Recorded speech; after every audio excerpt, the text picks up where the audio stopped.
اس دن میں جب کنویں سے پانی بھر کر گھر آ رہی تھی تو راستے میں میں نے ایک نظر آسمان کی طرف دیکھا۔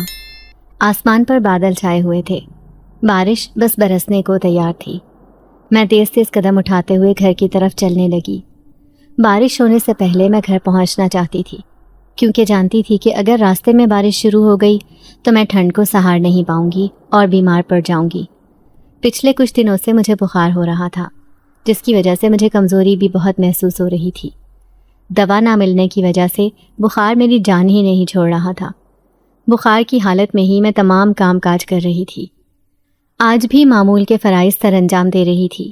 گھر آ کر جیسے ہی میں نے پانی کا گھڑا رکھا، اپنے کمرے میں جانے ہی لگی تھی جب ایک طرف سے مجھے دادی کی آواز سنائی دی، ستارہ، ارے او ستارہ، کہاں ہو؟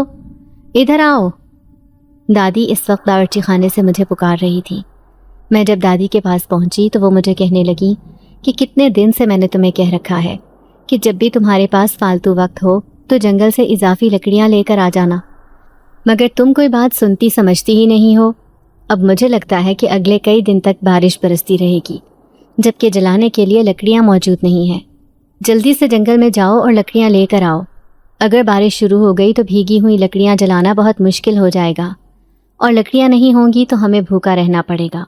ہم کھانا کہاں پر تیار کریں گے؟ دادی، اس وقت میری طبیعت بہت ہی زیادہ خراب ہے۔ میں رو دینے کو تھی۔ اس وقت میں بھلا جنگل میں کیسے دوبارہ جا سکتی ہوں؟ بادلوں کی وجہ سے ہر طرف گھوپ اندھیرا چھا رہا ہے اور مجھے بخار بھی محسوس ہو رہا ہے۔ میں اس وقت نہیں جا سکتی۔ ہمت کر کے میں نے دادی کو جواب دے دیا تھا، مگر وہی ہوا جس کا ڈر تھا۔ دادی اونچی اونچی آواز میں چلانے لگی، تو تم میری نافرمانی کر رہی ہو، میری بات ماننے سے انکار کر رہی ہو۔ تمہیں میں نے اسی دن کے لیے پال پوس کر بڑا کیا تھا۔ تمہاری ماں خود تو مر گئی، مگر اس مصیبت کو ہمارے سر پہ ڈال گئی۔ دادی پھر سے میری مری ہوئی ماں کو کوسنے دینے لگی تھی، جسے سن کر ہمیشہ مجھے بہت ہی زیادہ دکھ ہوتا تھا۔ میں یہ چاہتی تھی کہ دادی خاموش ہو جائیں اور وہ میری مری ہوئی ماں کو گالیاں اور کوسنے دینا بند کر دیں۔ میں اپنی بیماری کو نظر انداز کر کے چھوٹی کلہاڑی اٹھائی۔ کھانا تو ویسے بھی کھانا نصیب نہ ہوا تھا، سو ایک چھوٹی سی گٹھری بنائی، ساتھ لے کر جنگل کی طرف چل پڑی تھی۔ میری آنکھوں سے مسلسل آنسو بہہ رہے تھے۔ میں بری طرح سے روئے جا رہی تھی۔ دادی کو مجھ سے بالکل بھی پیار نہیں تھا۔ کاش کہ میری ماں زندہ ہوتی تو آج میرے ساتھ ایسا نہ ہوتا۔ میرا باپ دوسری بیوی کے ساتھ اپنی دنیا میں مگن ہو گیا تھا، گو کہ وہ اسی گاؤں میں ہی رہتا تھا، مگر میری سوتیلی ماں دادی کے ساتھ رہنا پسند نہیں کرتی تھی۔ جب ہی ابو روز روز کے جھگڑوں سے تنگ آ کر سوتیلی ماں کو لے کر الگ ہو گئے تھے، جبکہ مجھے دادی کی خدمت کے لیے دادی کے پاس چھوڑ دیا تاکہ میں ان کا خیال رکھ سکوں۔ مگر دادی مجھ سے بہت زیادہ کام کرواتی تھی۔ میری پھپھو کا گھر بھی ہمارے گھر کے پاس ہی تھا۔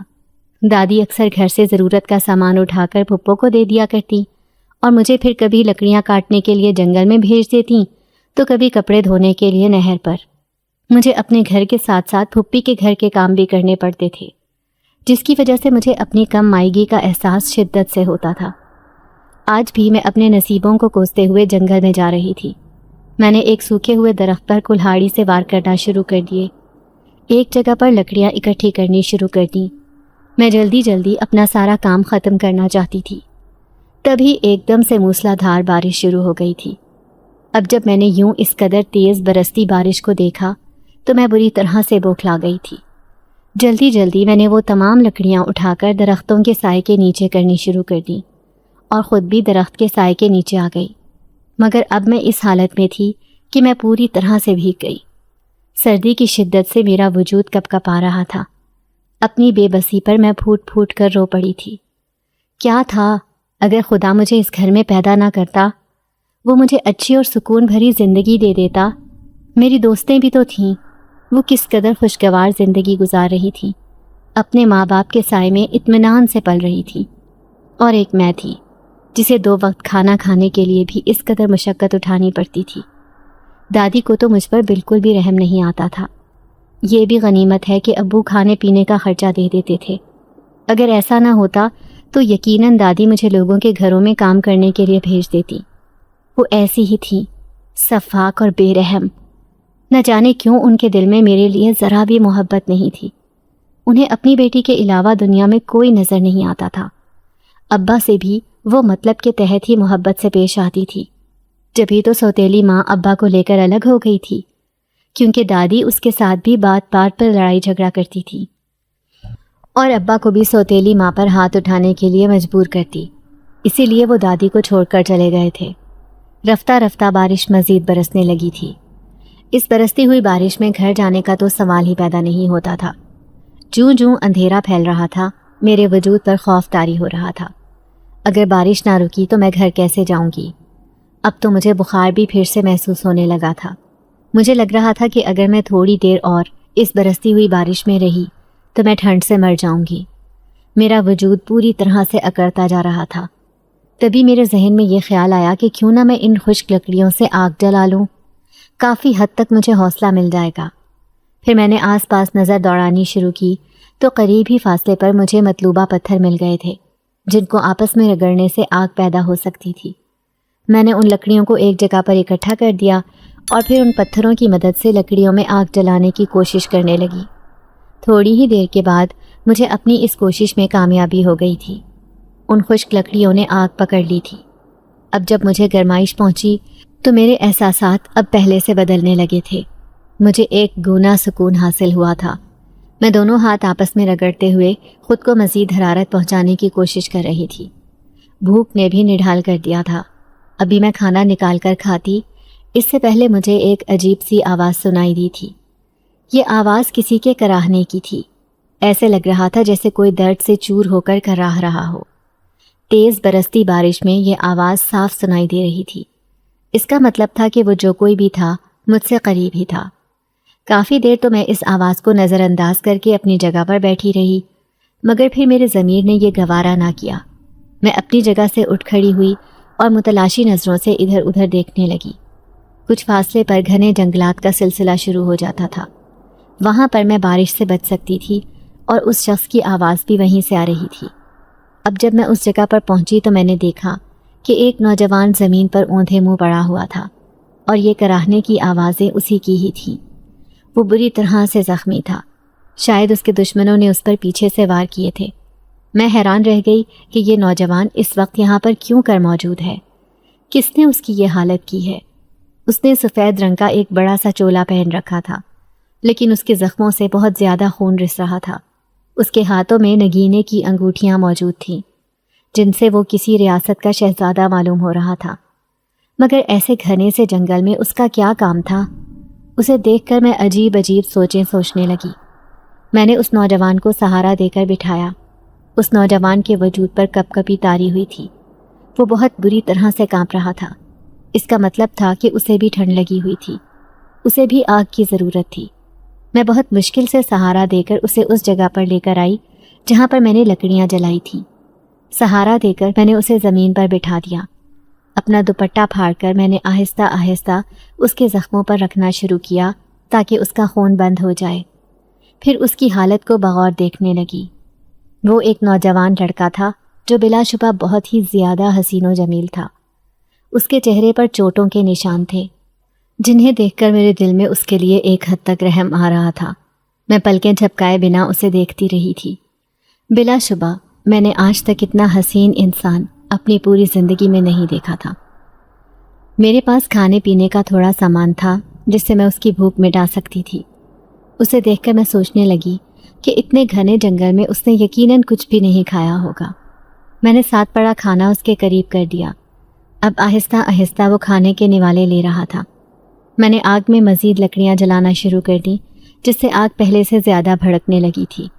جو ہی اس نوجوان تک آگ کی حرارت پہنچی، اس کی طبیعت میں واضح طور پر تبدیلی واقع ہو رہی تھی۔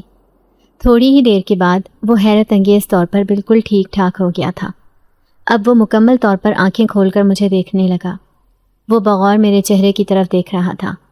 مجھے اس کے یوں دیکھنے سے جھنجھلاہٹ ہو رہی تھی۔ ایک تو مجھے بارش کی وجہ سے کوفت ہو رہی تھی، نہ جانے کب بارش رکتی اور کب میں گھر جاتی۔ اوپر سے اس نوجوان کی گھورتی ہوئی کچھ کہتی ہوئی نگاہیں مجھے پریشان کر رہی تھیں۔ ساتھ مجھے اس بات کا بھی احساس تھا کہ اگر گاؤں کا کوئی فرد اس طرف آ نکلا، اس نے مجھے نوجوان کے ساتھ دیکھا تو خواہ مخواہ افسانے بن جائیں گے۔ گاؤں کے لوگ نہ جانے میرے بارے میں کیسی باتیں کریں گے۔ دادی تو ویسے بھی مجھے ابو کی نظروں سے گرانے کا کوئی موقع ہاتھ سے نہیں جانے دیتی تھی۔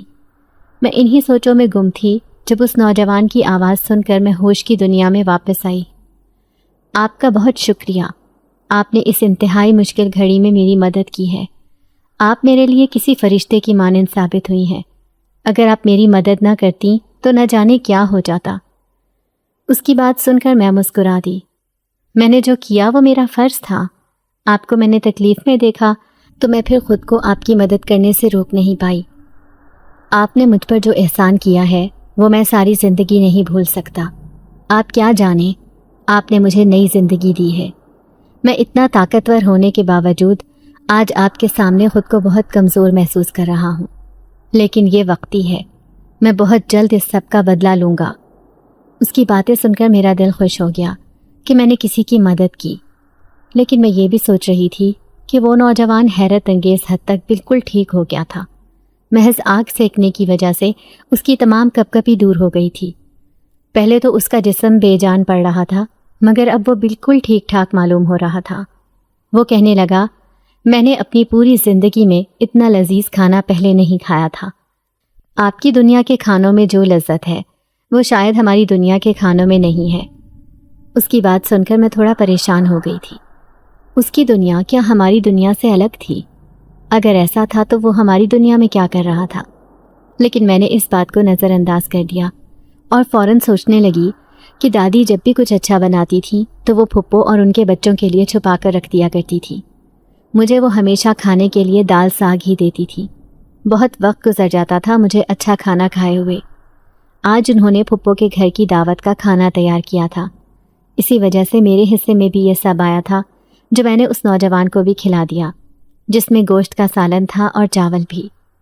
تھوڑی دیر کے بعد بارش کا زور بھی ٹوٹ گیا تھا۔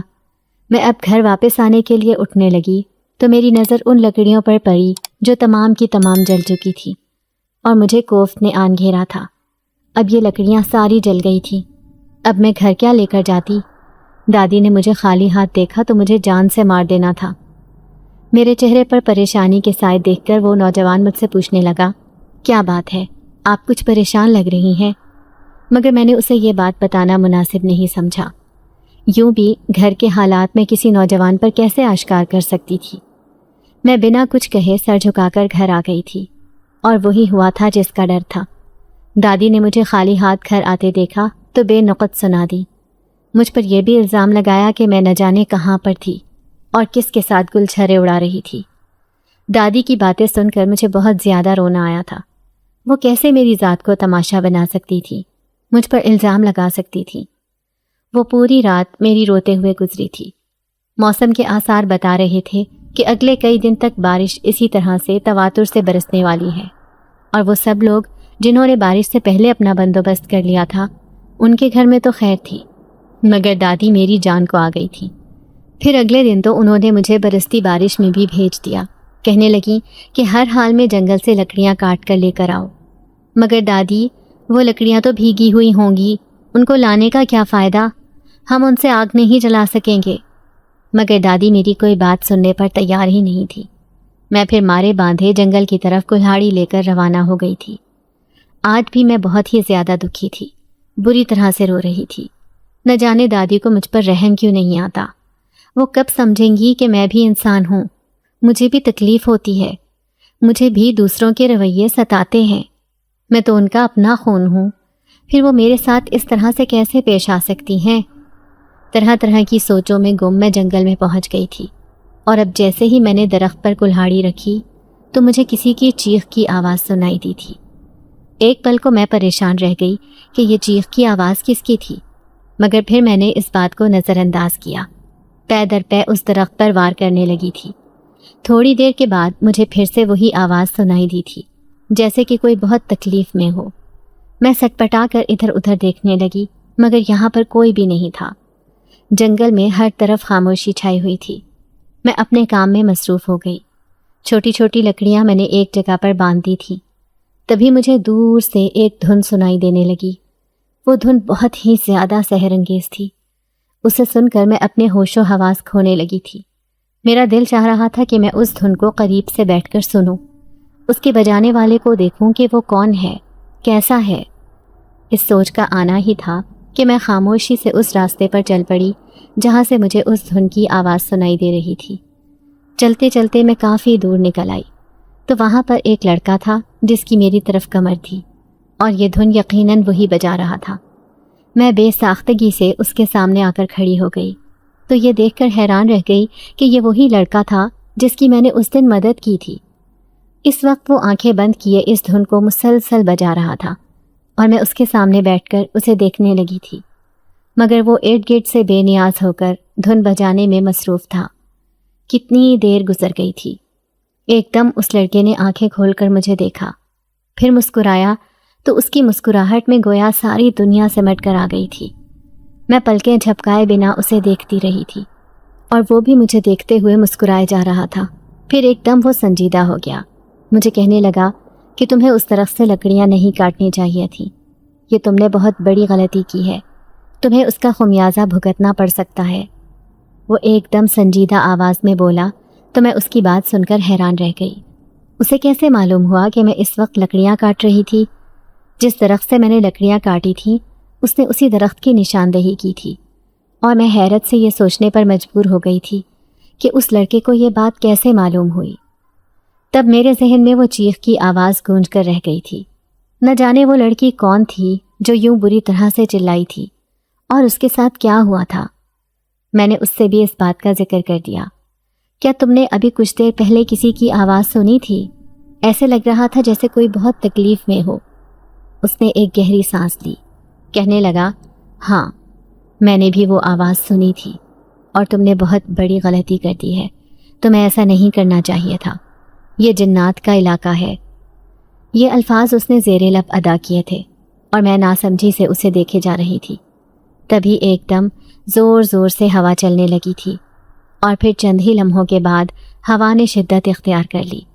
اس قدر تیز آندھی آ گئی جو میں نے اپنی پوری زندگی میں نہیں دیکھی تھی۔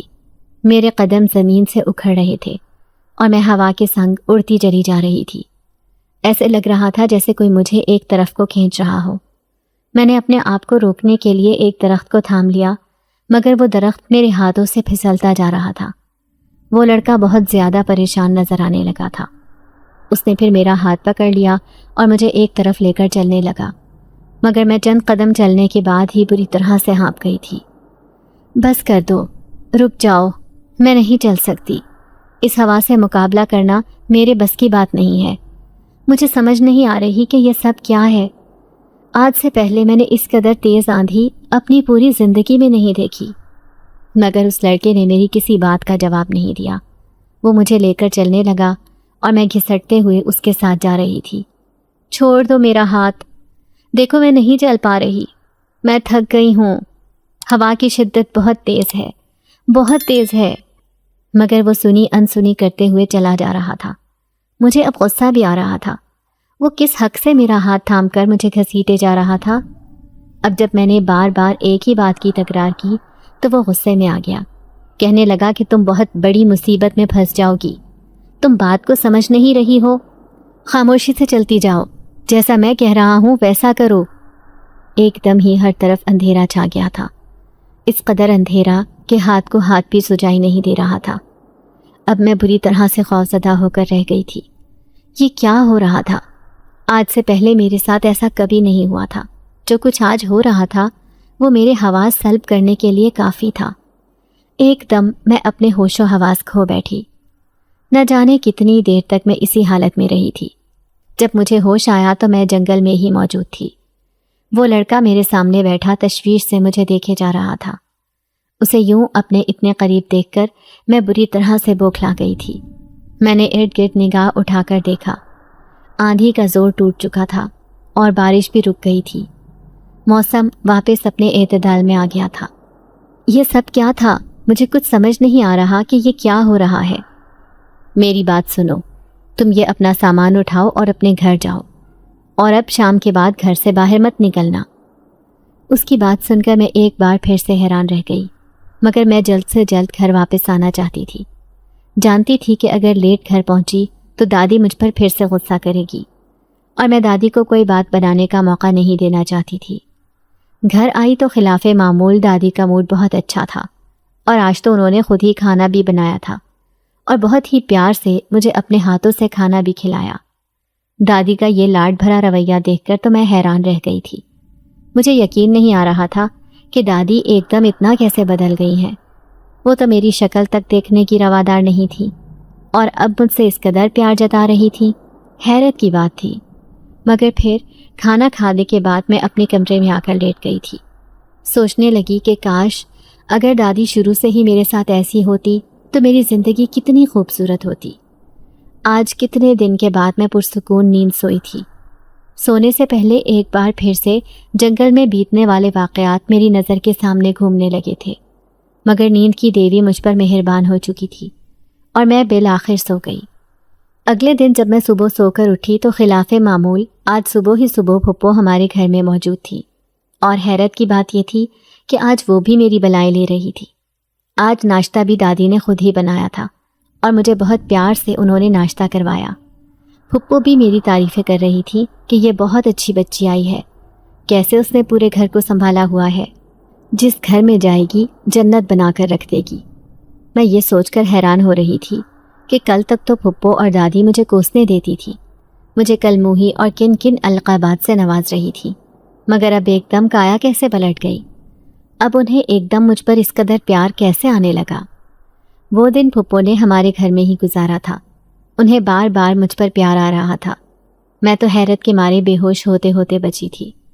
پھر شام کو دادی نے ابو کو بھی گھر میں بلا لیا تھا۔ آج ابو نے بھی مجھ سے بہت پیار سے بات کی تھی۔ ابو ہمیشہ یہاں پر تھوڑی دیر کے لیے آتے تھے اور پھر واپس چلے جاتے تھے، مگر وہ آج ہمارے گھر میں ہی رات بھر رکنے کے لیے آئے تھے۔ شام کو جب میں اپنے کمرے میں آنے لگی تو ابو نے مجھے کہا کہ اماں کے کمرے میں آنا، مجھے تمہارے ساتھ بہت ضروری بات کرنی ہے۔ ابو نے مجھ سے کیا بات کرنی ہے، میں یہی سوچتے ہوئے کمرے میں آئی تو سامنے دادی اور پھپھو بھی ابو کے ساتھ موجود تھیں۔ دادی اور پھپھو مجھے پیار بھری نظروں سے دیکھ رہی تھی۔ پھر ابو نے جب بات کرنی شروع کی تو تب میں بے یقینی سے انہیں دیکھتی جا رہی تھی۔ مجھے اپنے کانوں پر یقین نہیں آ رہا تھا کہ ایسا بھی ہو سکتا ہے۔ اب مجھے ساری بات سمجھ میں آ گئی تھی کہ دادی اور پھپھو بھلا کیوں کر مجھ سے اس قدر پیار جتا رہی تھی، کیونکہ ان کا اس میں مفاد وابستہ تھا۔ ابو مجھے کہنے لگے کہ تمہاری پھپھو رشید کے ساتھ تمہاری شادی کرنا چاہتی ہیں۔ ابو کی یہ بات سن کر میری آنکھوں کے سامنے اس اجنبی نوجوان کا چہرہ گھوم گیا تھا جو مجھے آج دوسری بار جنگل میں ملا تھا، اور جسے وہ خوبصورت دھن بجاتا دیکھ کر میں اپنا آپ بھول گئی تھی اور بے خودی کے عالم میں اسے دیکھتے رہنے پر مجبور ہو گئی تھی۔ وہ کس قدر حسین تھا، کسی کے دل میں بھی جگہ بنانے میں کامیاب ہو سکتا تھا۔ تم نے میری بات کا جواب نہیں دیا مہرین، میں تم سے کچھ پوچھ رہا ہوں۔ ابو کی بات سن کر میں ہوش کی دنیا میں آئی۔ مجھے ابو پر حیرت ہو رہی تھی کہ وہ یہ بات کیسے کہہ سکتے تھے۔ رشید پھپھو کا وہ بیٹا تھا جو نشہ کرتا تھا اور بچپن سے ہی برے کاموں میں پڑا ہوا تھا۔ کوئی بھی انسان اسے اپنی بیٹی دینے پر کبھی بھی تیار نہ ہوتا، اور پھپھو میری اس کے ساتھ شادی کرنے کے بارے میں سوچ رہی تھی، جبکہ میں اس سے عمر میں بھی 10 سے 12 سال چھوٹی تھی۔ دادی کہنے لگی، یہ میری بیٹی ہے، میری مرضی کے خلاف نہیں جائے گی۔ جب میں نے تمہیں کہہ دیا ہے کہ یہ رشید کے ساتھ شادی کرنے پر تیار ہے، اسے کوئی اعتراض نہیں ہے، تو کیا تمہیں میری بات پر اعتبار نہیں ہے؟ مگر میں فوراً سے بول پڑی، نہیں ابو، مجھے یہ شادی نہیں کرنی۔ دادی نے حیرت سے مجھے دیکھا۔ پھپھو اور دادی دونوں کی آنکھوں میں بے یقینی تھی، جیسے انہیں مجھ سے اس سب کی توقع نہ ہو۔ توقع تو مجھے بھی خود سے اس قدر بہادری کی نہیں تھی، مگر میں جانتی تھی کہ اگر ابھی میں خاموش رہی تو پھر ساری زندگی برباد ہو جائے گی۔ ابو پھر میری شادی کرنے میں دیر نہیں لگائیں گے، اور رشید کے ساتھ شادی کرنے سے بہتر تھا میں کنویں میں چھلانگ لگا کر اپنی جان دے دوں۔ اس کے بعد میں اٹھ کر اپنے کمرے میں آ گئی تھی، اور اب میں سوچ رہی تھی کہ میرے لیے زندگی آسان نہیں رہی۔ یقیناً آنے والا وقت میرے لیے نئی آزمائشیں لے کر آئے گا، اور میرا یہ خیال غلط ثابت نہیں ہوا تھا۔ اگلے دن صبح سویرے ہی دادی نے مجھے اٹھا دیا تھا اور گھر کے کاموں میں لگا دیا تھا۔ دادی بہت غصے میں تھی اور ہمیشہ کی طرح مجھے کوسنے اور بددعائیں دیتی رہی۔ تمہارے جیسی کل موہی کو کون بیاہنے کے لیے آئے گا؟ سب جانتے ہیں کہ تم بہت بد نصیب ہو،